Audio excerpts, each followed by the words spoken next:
دنیا اور خطے کی قسمت کا فیصلہ کر لیا گیا ہے، وہ بھی ایران کے ایک خفیہ مقام پر۔ ایران کے خفیہ مقام پر ایک بہت ہی اہم میٹنگ ہوئی ہے۔ ایران کے صدر مسعود پزشکیان اور ایران کے سپریم لیڈر آیت اللہ مجتبیٰ خامنائی، ان کی ملاقات ہوئی ہے۔ 2.5 گھنٹے طویل ملاقات ہے۔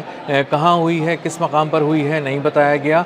مسعود پزشکیان کو بتایا گیا کہ ان کو ایک اہم ملاقات کرنی ہے، اور جب ان کو وہاں لے جایا گیا اس خفیہ مقام پر، تو وہاں مجتبیٰ خامنائی موجود تھے۔ مجتبیٰ خامنائی کی صحت بہتر ہے۔ انہوں نے وہاں پر تقریباً 2.5 گھنٹے بتایا جا رہا ہے کہ ملاقات ہوئی ہے مسعود پزشکیان اور مجتبیٰ خامنائی کی، اور اس میں بہت سے اہم امور پر بات کی گئی ہے۔ جنگ مسلط کی گئی، مزید امریکہ اور اسرائیل کی جانب سے تو کیا کرنا ہے، اور اگر امن کی بات ہو اور امن کو موقع دینا ہے تو کس حد تک لچک دکھائی جا سکتی ہے، ان تمام امور پر بات ہوئی ہے۔ اس کا فیصلہ کیا گیا ہے کہ جنگ اور امن کی صورت میں ایران کی اسٹریٹجی کیا ہوگی، ایران اب کون سے کارڈ استعمال کرے گا۔ بہت سی اہم باتیں اس کے اندر ڈسکس ہوئی ہیں، خاص طور پر داخلی سلامتی کی صورتحال کے ایران کو انٹرنل کون سے چیلنجز درپیش ہیں اور کس طرح کے جو نقصانات ہوئے ہیں جنگ کے دوران، وہ اس کے بارے میں مسعود پزشکیان نے مجتبیٰ خامنائی کو بتایا۔ اس کے علاوہ انہوں نے بتایا کہ ایکسٹرنل تھریٹس کون سی ہیں، بیرونی خطرات کیا ہیں، کہاں کہاں سے ہیں، کون کون سی سرزمین ایران کے خلاف استعمال ہوتی رہی ہے، اب مزید کہاں کہاں سے چیلنجز جو ہیں وہ درپیش ہیں، اور کہاں کہاں سے ممکنہ طور پر ایران کو چیلنجز کا سامنا ان ممالک کی جانب سے یا ان سرزمین کی جانب سے کیا جا سکتا ہے۔ اس کے بارے میں انہوں نے بہت ہی تفصیل سے ان کو آگاہ کیا۔ اس کے ساتھ ساتھ آبنائے ہرمز کی صورتحال کے بارے میں بات کی کہ اس پر ایران کا کنٹرول کس حد تک ہے، ایران وہاں پر کیا کر رہا ہے، ایران کی اسٹریٹجی کیا ہے۔ پرشین گلف اسٹریٹ اتھارٹی جو انہوں نے بنائی ہے، جو سب چیزوں کو کی نگرانی کر رہی ہے، ٹول فی وصول کر رہی ہے آبنائے ہرمز سے، اس کے بارے میں ان کو تفصیل سے بتایا گیا۔ اس کے بعد یہ بات بھی ہوئی کہ کس طرح امریکہ نے وہاں ناکہ بندی کی ہوئی ہے، اور امریکہ نے اپنے کس طرح 10,000 فوجی پہلے بلائے اور اس کے بعد ان کی تعداد بڑھا کر 15,000 کر دی۔ کون کون سے کیریئر اسٹرائک گروپس کہاں کہاں موجود ہیں، کس کس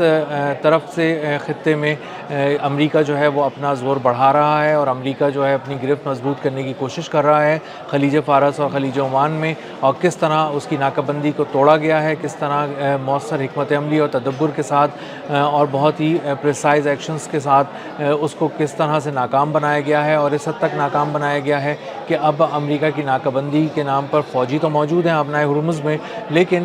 وہاں پر عملی طور پہ وہاں کچھ نظر نہیں آ رہا۔ جو جہاز ہیں وہ آرام سے گزر رہے ہیں امریکی ناکہ بندی کو عبور کر کے، اور ایران سے بات کرنی پڑ رہی ہے جس بھی تجارتی جہاز کو، جس شپنگ لائن کو اپنے جہاز آبنائے ہرمز سے گزارنے ہیں، وہ ٹول ادا کر کے وہاں سے گزار سکتا ہے اپنے جہاز، اور ایرانی پاسداران انقلاب اس کو اپنے حفاظتی اظہار میں وہاں سے گزار رہے ہیں۔ اس کے ساتھ ساتھ جو مسعود پزشکیان نے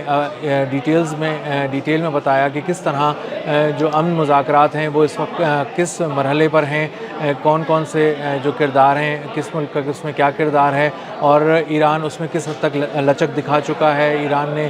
کون کون سی شرائط پیش کی ہیں، کن کن شرائط پر ایران ڈٹا ہوا ہے،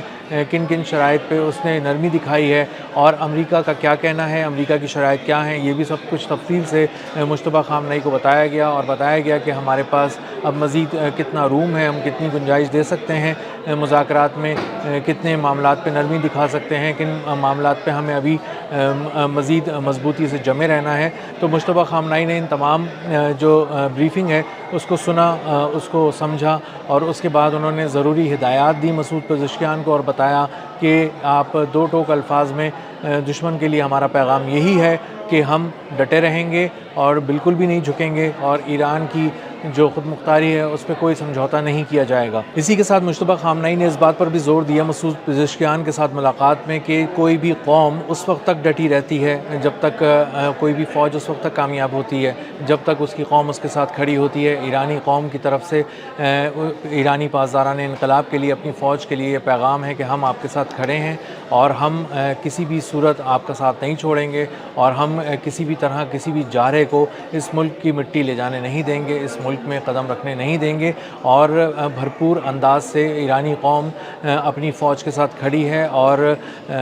کاندھے سے کاندھا ملا کے کھڑی ہے، سیسا پلائی دیوار کی طرح کھڑی ہے اور دیکھیں گے آنے والے دنوں میں کہ دشمن کسی بھی طرف سے حملہ آور ہوتا ہے تو اس کے لیے ہمارے پاس کتنے سرپرائزز ہیں۔ مسعود پزشکیان نے یہ بھی بتایا کہ ہم اس وقت ایران کے پاس کون کون سے آپشنز ہیں، اگر کس طرح کا حملہ کیا جا سکتا ہے، ممکنہ طور پہ کس طرح کی اطلاعات ہیں کہ اگر حملہ ہوتا ہے، جنگ دوبارہ مسلط کی جاتی ہے تو اس کی نوعیت کیا ہوگی، اس کے نئے اہداف کیا ہوں گے اور کس طرح اسرائیل جو ہے اس کے بارے میں بھی رپورٹس آ رہی ہیں کہ کس طرح وہ فالس فلیگ آپریشن کی تیاری کر رہا ہے اور ایران میں امریکہ کے نام پہ بہت بڑا ایک منصوبہ بنا رہا ہے جس میں بہت سے ایسے رہنما بھی ہیں جن کو نشانہ بنایا جا سکتا ہے ممکنہ طور پہ۔ تو یہ ساری باتیں بھی جو اس ملاقات کا حصہ رہیں اور اس میں بات ہوئی، اور اس کے ساتھ ساتھ جو ایران مزید بتا رہا ہے پچھلے کئی دنوں سے کہ اس کے پاس بہت سے ایسے آپشنز ہیں جو وہ سرپرائز کے طور پہ اگلے کسی بھی حملے کی صورت میں استعمال کرے گا اور کن اہداف کو نشانہ بنائے گا، اس کے بارے میں بھی تفصیل سے بات ہوئی۔ ایرانی قیادت اس کو آپس میں ڈسکس کر رہی ہے اور مستقل طور پہ دیکھ رہی ہے کہ کون کون سے ایسے سرپرائزز ہیں جو دشمن کو دیے جا سکتے ہیں ممکنہ کسی بھی حملے کی صورت میں، اور یہ سرپرائزز جو ہیں وہ پہلے سے زیادہ شدید، تیز اور مؤثر ہوں گے اور مختلف ہوں گے اپنی نوعیت کے حساب سے، اور دشمن جو پہلے دیکھ رہا تھا کہ وہ کس طرح سے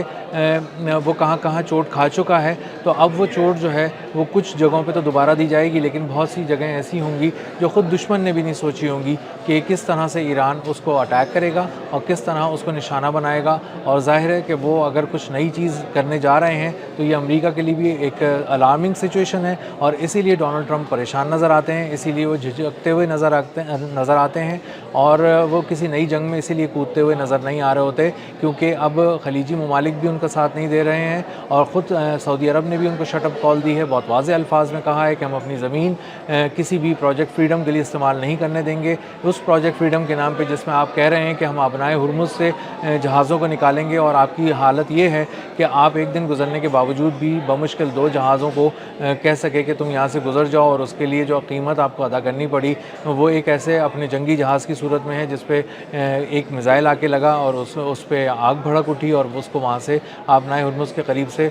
پیچھے ہٹنا پڑا، بھاگنا پڑا۔ تو اس کے بعد اندازہ یہ ہوا کہ امریکہ اس وقت کسی بھی طرح اس صورتحال میں نہیں ہے کہ وہ کسی اور کو تحفظ فراہم کرے، وہ تو خود اپنے آپ کو نہیں بچا پا رہا، اور ایران کا کنٹرول بہت ہی مؤثر ہے ابنائے ہرمز اور اس کے دونوں طرف، ایک طرف خلیج فارس اور دوسری طرف خلیج عمان میں، اور بحیرہ عرب میں جہاز تقریباً 2000 کھڑے ہوئے ہیں، 20,000 ان پہ کرو ممبرز ہیں، اور یہ سب لوگ انتظار کر رہے ہیں یہ جہاز، ان کی شپنگ کمپنیز اور ان کے کرو ممبرز کہ کس طرح ایک مستقل جنگ بندی ہو اور وہ جہازوں کو آگے لے کر آ سکیں اور ابنائے ہرمز پار کرائیں۔ اس کے باوجود کہ امریکہ کی نیوی کھلے عام یہ اعلان کر رہی تھی ڈونلڈ ٹرمپ کے کہنے پر کہ تمام جہاز ہم سے رابطہ کریں اور آئیں، ہم انہیں تحفظ دیں گے اور ابنائے ہرمز پار کرائیں گے، لیکن کسی ایک نے بھی، چونکہ وہ سمجھدار ہیں جہاز کے کپتان، ان کا بھی ایک وسیع تجربہ ہے، شپنگ لائنز بھی اس بزنس میں ایک زمانے سے ہیں، تو انہیں اندازہ ہے کہ امریکہ اس وقت کی اس کی پوزیشن کیا ہے اور امریکہ کی اپنی بات جو کر رہا ہے اس پر کتنا قائم رہ سکتا ہے،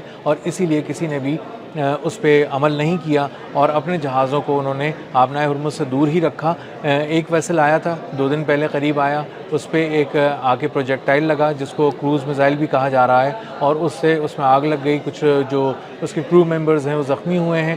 اسی طرح ایک اور جہاز تھا جو قریب آنے لگا تو اس کے جی پی ایس سگنلز غائب ہو گئے، اس کو جیم کر دیا گیا، اور اس کو جب نیویگیشن کے لیے کوئی موقع ہی نہیں ملا تو اس کو اندازہ ہو گیا کہ وہ ابنائے ہرمز کے قریب ایران کے